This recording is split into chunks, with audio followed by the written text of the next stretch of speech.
Yon mga boss, mga paps. So, ito yung Samurai 155 na tumirik sa Pangasinan. I think, noong nakaraan linggo. Hindi ko sure kung sa Binalunan Pangasinan. Basta ito yung tumirik doon sa Pangasinan na dinala sa shop at di rin nagawa, in-scan, TPS problem. So, ang reason kung bakit di nagawa ng shop, wala silang pamalit na TPS nito, ni Samurai.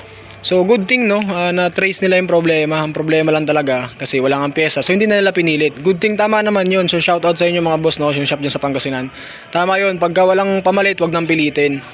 So ang ginawa ni Paps, sinakay ng L300 van yan, dinala sa akin dito.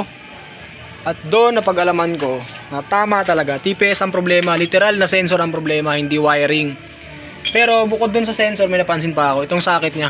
So abnormal ang reading nito. So pinalitan natin ng socket, yan. At ito ang kanyang stock na throttle body and intake manifold then injector. So ayan yung TPS niya, sunog yan. Ito yung first time na naka-encounter ako ng Samurai na nasunog ang TPS sa loob. So pag inamoy nyo yan, literal nasunog yan. Nilinis ko na kasi yan eh. So ito, pag sinalpak natin to sa iba, aandar ang motor kaso abnormal ang RPM, mataas masyado.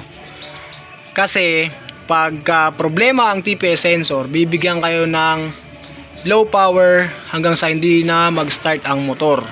Kung mag-start man yan, magwa-wild.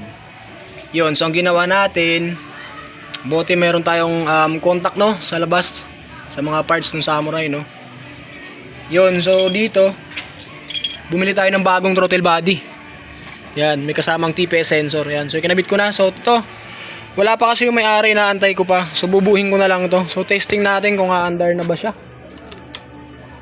Kasi naisipan na nga na may-ari sa uli to sa kasa eh. Sabi ko papaandarin natin yan. So ayan. Oh, one click. Walang check engine. All goods in the hoods. Assemble na lang to, Paps. Ito na yung motor mo. Sana maging masaya ka sa result na ginawa natin. Yan. Thank you very much mga boss, mga Paps, sa tiwala.